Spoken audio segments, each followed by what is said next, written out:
بسم اللہ والصلاۃ والسلام علی رسول اللہ۔ ناظرین اکرام، اسلامی کیلنڈر 12 مہینوں پہ مشتمل ہے۔ یہ کیلنڈر اللہ تعالیٰ کا بنایا ہوا ہے۔ اللہ تعالیٰ نے یہ کیلنڈر اس وقت بنایا تھا جب اس نے آسمانوں اور زمین کو پیدا کیا۔ اس کیلنڈر میں 12 مہینے ہیں اور ان 12 مہینوں میں 4 مہینے حرمت والے ہیں۔ یہ 4 مہینے کون سے ہیں جو حرمت والے ہیں؟ ان کی وضاحت آقا علیہ الصلوۃ والسلام نے احادیث مبارکہ میں کی ہے۔ ان میں سے 3 مہینے جو ہیں وہ لگاتار آتے ہیں، ذوالقعدہ، ذوالحجہ اور محرم الحرام، اور اس کیلنڈر کا 7واں مہینہ ہے رجب، اور یہ 4تھا حرمت والا مہینہ ہے۔ رجب کے حوالے سے ہمارے معاشرے کے اندر بہت سے فضائل بیان کیے جاتے ہیں اور بڑے مشہور اور معروف ہیں۔ ان کی حقیقت کیا ہے وہ میں آج آپ کے سامنے بیان کرنے جا رہا ہوں۔ رجب کے حوالے سے ایک حدیث یہ بیان کی جاتی ہے کہ جیسے ہی رجب کا مہینہ آئے تو ہمیں یہ دعا پڑھنے کی تلقین کی گئی ہے، اللہم بارک لنا فی رجب و شعبان وبلغنا رمضان۔ شیخ البانی رحمۃ اللہ علیہ نے اس روایت کو صحیح الجامع میں ذکر کیا ہے اور فرمایا ہے یہ روایت ضعیف ہے، لہذا اس طرح کی کوئی دعا رجب کی آمد کے موقع پہ ثابت نہیں ہے۔ رجب کی آمد کے موقع پہ دوسروں کو مبارکباد دینا یہ بھی کسی حدیث سے ثابت نہیں ہے۔ ہاں، رجب بھی عام مہینوں کی طرح ایک مہینہ ہے، لیکن حرمت والا مہینہ ہے، اور حرمت والا مہینہ جو ہے یہ بڑی اہمیت اور فضیلت کا حامل ہے، لیکن اس کا یہ مطلب نہیں ہے کہ اس کے اندر عبادات کی یا دیگر کاموں کی کوئی خاص فضیلت ہے۔ کسی مہینے کا حرمت والا ہونا اور چیز ہے، اور اس کے اندر عبادات کا کرنا یا ان کا فضیلت والا ہونا اور چیز ہے۔ رجب کے پہلے جمعے کے حوالے سے عوام میں مشہور یہ ہے کہ یہ وہ دن ہے جس دن آقا علیہ الصلوۃ والسلام آسمانوں پہ تشریف لے گئے، لہٰذا جمعرات اور جمعہ کی درمیانی رات کے حوالے سے انہوں نے مغرب اور عشاء کے درمیان ایک نماز بیان کر دی گئی ہے جسے نماز رغائب یا صلاۃ الرغائب کا نام دیا جاتا ہے، اور اس کی بہت زیادہ فضیلت بیان کی جاتی ہے، لیکن یہ نماز کسی بھی حدیث کی کتاب سے ثابت نہیں ہے، بالکل من گھڑت ہے۔ علامہ ابن جوزی رحمۃ اللہ علیہ نے اس کا تذکرہ الموضوعات میں کیا ہے۔ اور اسی طرح رجب کے مہینوں کے حوالے سے یہ بھی معروف ہے کہ اس مہینے میں کثرت سے نفلی روزے رکھنے چاہیے۔ روزے رکھنے کے حوالے سے کوئی بھی روایت ثابت نہیں ہے۔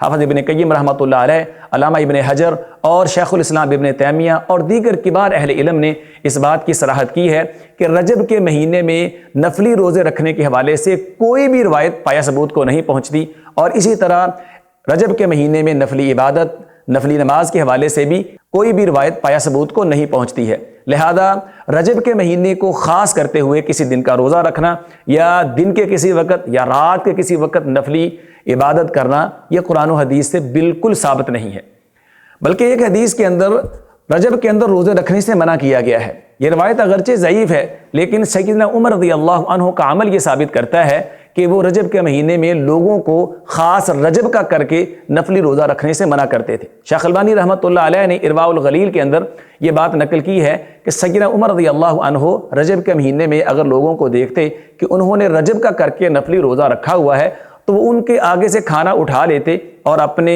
کوڑے سے ان کو چوٹے لگاتے اور فرماتے کلو ھذا شہر یعظمہ اہل الجاہلیہ۔ وہ فرماتے یہ وہ مہینہ ہے کہ جاہلیت والے اس کی تعظیم کیا کرتے تھے، ہمیں ایسا کرنے کا نہیں کہا گیا۔ لہذا اس مہینے کے اندر نہ کوئی نفلی روزہ ہے خاص کر کے، اور نہ ہی کسی دن یا رات کی کوئی عبادت ہے۔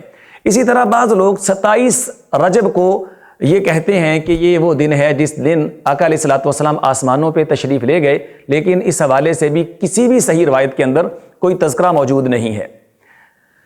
آقا علیہ الصلوۃ والسلام کو معراج کب ہوئی اس حوالے سے بہت زیادہ اختلاف ہے، اس میں سال کا بھی اختلاف ہے، اس میں تاریخ کا بھی اختلاف ہے، اس میں دن کا بھی اختلاف ہے، اور دیگر اختلافات بھی ہیں۔ یہ اختلافات اگر آپ نے دیکھنے ہوں تو دارالسلام انسائکلوپیڈیا کی جلد نمبر 4 صفحہ نمبر 40 سے لے کے 42 تک آپ یہ تفصیل دیکھ سکتے ہیں، جس کے اندر یہ بات بیان کی گئی ہے کہ نبی کریم صلی اللہ علیہ وآلہ وسلم کب معراج میں تشریف لے گئے اور اس میں کتنا اختلاف ہے، یہ ساری وضاحت وہاں پہ کی جا چکی ہے۔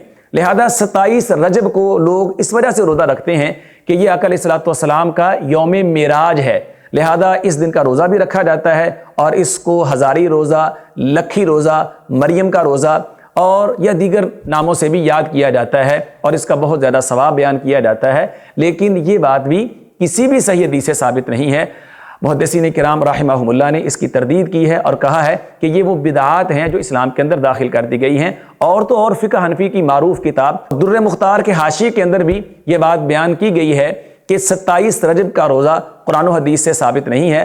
اگر لوگوں کی اکثریت یہ روزہ رکھتی ہے تو ہمیں اس بات سے دھوکہ نہیں کھانا چاہیے، یہ بات واضح طور پہ وہاں پر بیان کر دی گئی ہے۔ اسی طرح اس مہینے کے اندر جو دیگر بدعات کی جاتی ہیں ان کے اندر 6 رجب کو انڈیا کے اندر خواجہ معین الدین چشتی کا عرس منایا جاتا ہے اور لوگ پاکستان سے بھی وہاں عرس میں شرکت کے لیے جاتے ہیں، تو یہ بھی ایک بہت بڑا گناہ ہے، کیونکہ آقا علیہ الصلوۃ والسلام نے فرمایا ہے لا تشد الرحال الا الی ثلاثۃ مساجد، ثواب کی نیت سے صرف 3 جگہ پہ جایا جا سکتا ہے، مسجد حرام، مسجد اقصی اور مسجد نبوی صلی اللہ علیہ وآلہ وسلم۔ لہذا جو لوگ ثواب کی نیت سے وہاں سفر کر کے جاتے ہیں تو انہیں اپنے اس عمل پہ غور کرنا چاہیے، یہ صریحاً آقا علیہ الصلوۃ والسلام کی تعلیمات کے منافی ہے۔ اسی طرح 22 رجب کو بعض لوگ جو ہیں وہ کنڈے بھرتے ہیں، 22 رجب کی رات کو کوئی میٹھی چیز کنڈوں کے اندر بھر دی جاتی ہے اور صبح ان کو تقسیم کیا جاتا ہے، اور اس حوالے سے عجیب و غریب داستانیں بھی لوگوں کے اندر معروف کر دی گئی ہیں، اور کہا جاتا ہے یہ حضرت امام جعفر صادق کی سنت ہے، اور انہوں نے کہا تھا جو 22 رجب کو میرے نام کے کنڈے دے گا تو لہذا اس کی جو بھی حاجت اور ضرورت ہے وہ ضرور پوری ہوگی، اور اگر اس کا وہ کام نہ ہو تو وہ قیامت کے دن میرا گریبان پکڑ لے۔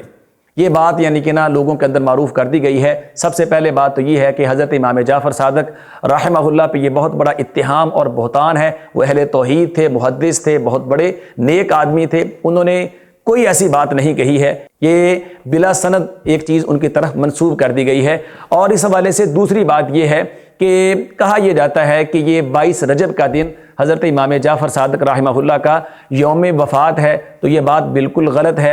امام جعفر صادق رحمۃ اللہ علیہ جو ہیں ان کی وفات وہ 25 شوال 148 ہجری کو ہوئی ہے۔ اسی طرح یوم ولادت بھی ان کا وہ 22 رجب نہیں ہے، بلکہ ان کی ولادت 17 ربیع الاول 80 یا 83 ہجری کو بتائی جاتی ہے۔ لہذا 22 رجب نہ حضرت امام جعفر صادق کا یوم ولادت ہے نہ یوم وفات ہے، تو پھر یہ کیا ہے؟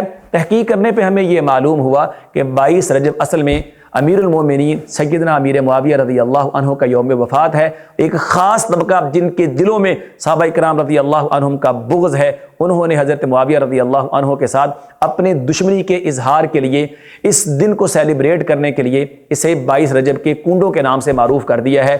لہذا اہل سنت میں جب یہ حقیقت آشکارا ہونے لگی تو پھر انہوں نے اہل سنت کو دھوکہ دینے کے لیے ایک عجیب داستان بنا کر کے لوگوں کے اندر مشہور کر دی۔ ایک لکڑہارا تھا، اس کی وہ کوئی بھی کام پورا نہیں ہوتا تھا، وہ بڑا غریب تھا، پھر اس کو کسی نے کہا کہ امام جعفر صادق کے نام کے کنڈے دو، اس نے کنڈے دیے تو پھر اس کو بہت زیادہ نواز دیا گیا، بڑا امیر ہو گیا۔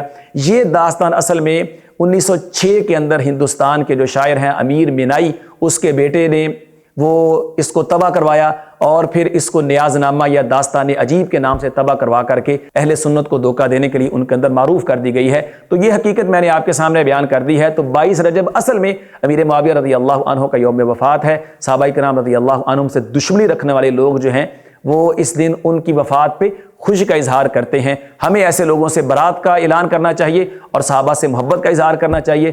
صحابہ سے محبت ہمارے ایمان کا حصہ ہے۔ تو حضرات، رجب کے حوالے سے جو اہم باتیں ہیں وہ میں نے آپ کے گوش گزار کر دی ہیں۔ ان کا خلاصہ یہ ہے کہ رجب کا مہینہ حرمت والا مہینہ ہے، جس کے بارے میں قرآن ہمیں یہ کہتا ہے فَلَا تَظْلِمُوا فِيهِنَّ أَنفُسَكُمْ، حرمت والے مہینوں میں ظلم نہ کرو۔ سب سے بڑا ظلم اللہ کے ساتھ شرک کرنا ہے۔ اللہ کے ساتھ شرک نہ کیا جائے، اللہ کے حکام کی نافرمانی نہ کی جائے، آقا علیہ الصلوۃ والسلام کی اطاعت سے انحراف نہ کیا جائے، قرآن و سنت پہ عمل کیا جائے۔ یہ حرمت والے مہینے میں کرنے والے کام ہیں۔ باقی رجب کے حوالے سے جو یہ کہا جاتا ہے اس میں روزے رکھے جائیں، نوافل پڑھے جائیں، صدقہ و خیرات کیا جائے، یا یہ زکوٰۃ کا مہینہ ہے، تو ایسی کوئی بھی بات صحیح سند کے ساتھ آقا علیہ الصلوۃ والسلام سے، صحابہ کرام سے اور سلف صالحین سے ثابت نہیں ہے۔ اللہ تعالی ہمیں قرآن و سنت پہ عمل کی توفیق دے۔ السلام علیکم ورحمۃ اللہ۔